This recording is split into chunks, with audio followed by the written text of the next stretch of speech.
നാൾതോറും നമ്മുടെ ഭാരങ്ങളെ ചുമക്കുന്ന കർത്താവ് വാഴ്ത്തപ്പെടുമാറാകട്ടെ. എല്ലാ പ്രിയപ്പെട്ടവർക്കും പ്രഭാത വന്ദനം. ഇത് പ്രഭാത സന്ദേശം. ഞാൻ pastor KP Pinto, Gethsemane fellowship prayer group, Muscat. നമ്മുടെ ജീവിതത്തിൽ നാം ഏറ്റവും അധികം സ്നേഹിക്കുന്ന, നാം ഏറ്റവും അധികം കരുതിയ, എന്തിനു പറയണം, നമ്മുടെ മാതാപിതാക്കളോ സഹോദരങ്ങളോ നമ്മുടെ സുഹൃത്തുക്കളോ മറ്റു നമ്മുടെ രക്തബന്ധങ്ങളോ ഒക്കെ നാം ഏറ്റവും അധികം സ്നേഹിക്കുകയും സഹായിക്കുകയും കരുതുകയും ആഴമായി സ്നേഹിക്കുകയും ചെയ്ത പ്രിയപ്പെട്ടവർ നമ്മിൽ നിന്ന് അകന്നു മാറുമ്പോൾ, നമ്മെ വിട്ട് അകന്നു മാറിയിരിക്കുമ്പോൾ, സ്നേഹത്തിൽ നിന്നും പഴയ സൗഹൃദത്തിൽ നിന്നും ഒക്കെ അവർ അകലെ മാറി നിൽക്കുമ്പോൾ നമുക്കെന്തുമാത്രം വേദന ഉണ്ടാകാറുണ്ട്. നമ്മുടെ കഷ്ടതയിലും വേദനയിലും പട്ടിണിയിലുമൊക്കെ നമ്മൾ കരം തുറന്ന് മനസ്സ് തുറന്ന് സഹായിച്ച അനേക പ്രിയപ്പെട്ടവർ മാറി നിൽക്കുമ്പോൾ നമുക്കെത്രയോ വേദനയാണ്. എന്നാൽ സങ്കീർത്തനക്കാരൻ ഇവിടെ 46-ാം സങ്കീർത്തനം 1-ാം വാക്യത്തിൽ ഇങ്ങനെ വായിക്കുന്നു: ദൈവം നമ്മുടെ സങ്കേതവും ബലവുമാകുന്നു, കഷ്ടങ്ങളിൽ അവൻ ഏറ്റവും അടുത്ത തുണയായിരിക്കുന്നു. നമ്മുടെ ജീവിതത്തിൽ ദൈവം നമുക്ക് തന്ന തുണകൾ പോലും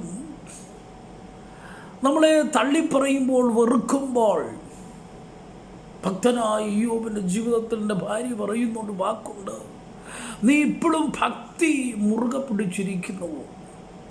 ത്യജിച്ച് കളഞ്ഞ മരിച്ചു കളക.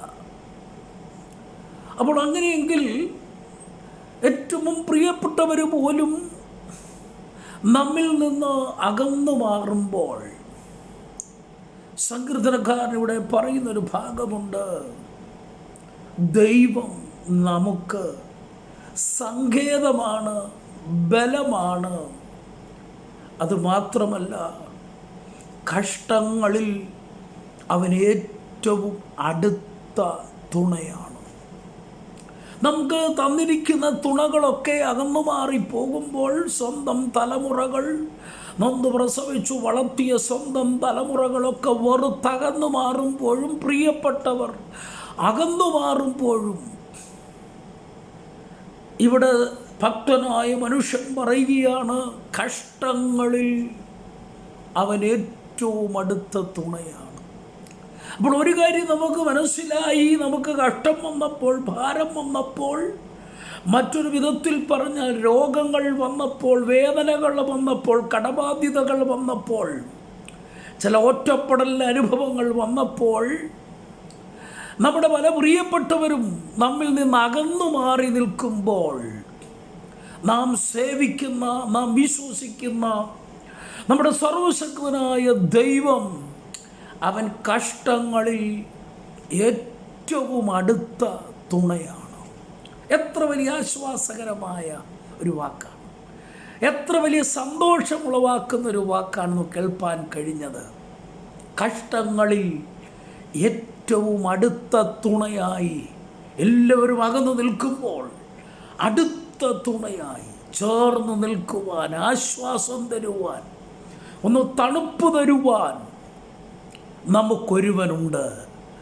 അത് നമ്മുടെ വാഴ്ത്തപ്പെട്ട കർത്താവായ യേശു ക്രിസ്തുവാണ്.